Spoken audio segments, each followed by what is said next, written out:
चरित्रमानस बालकांड। अच्छी तरह नेत्र भरकर श्री राम जी की शोभा देकर पिता के प्रण का स्मरण करके सीता जी का मन क्षुब्ध हो उठा। वे मन ही मन कहने लगे, ओ पिताजी ने बड़ा ही कठिन हठ ठाना है। वे लाभानी कुछ भी नहीं समझ रहे, मंत्री डर रहे, इसलिए उन्हें कोई सीख भी नहीं देता। पंडितों की सभा में बहुत बड़ा अनिश्चित हो रहा है।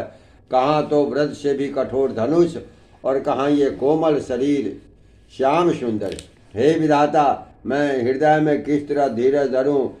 सीरस के फूल के कण से कहीं हीरा छेदा जाता है। सारी सभा बुद्धि भोली बावली हो गई। अतः हे शिव जी के धनुष, अब तो मुझे तुम्हारा ही आसरा है। तुम अपनी जड़ता लोगों पर डालकर श्री रघुनाथ जी के सुकुमार शरीर को देखकर उतने ही हल्के हो जाओ। इस प्रकार सीता जी के मन में बड़ा ही संताप हो रहा है। निमेष का एक अंश भी 100 गुना प्रतीत हो रहा है।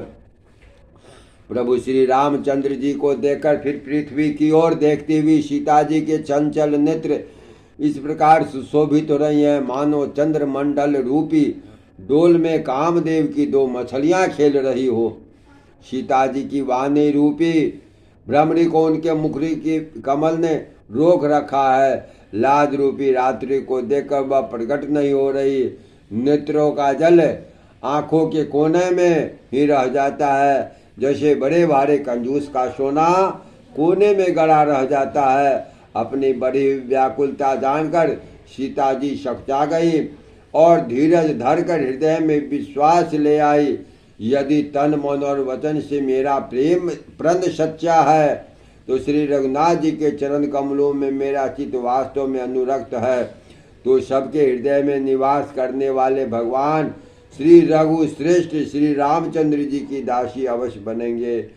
जिसका सिर पर सच्चा स्नेह होता है वह उसे मिलता ही है, इसमें कुछ भी संदेह नहीं है।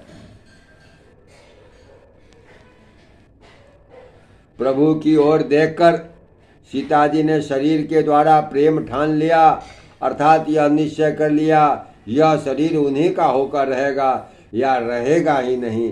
कृपा निधान श्री रामचंद्र जी सब जान गए। उन्होंने सीता जी को देखकर धनुष की ओर ताका, जैसे गरुड़ जी छोटे सांप की ओर देखते हैं। जय श्री सीता।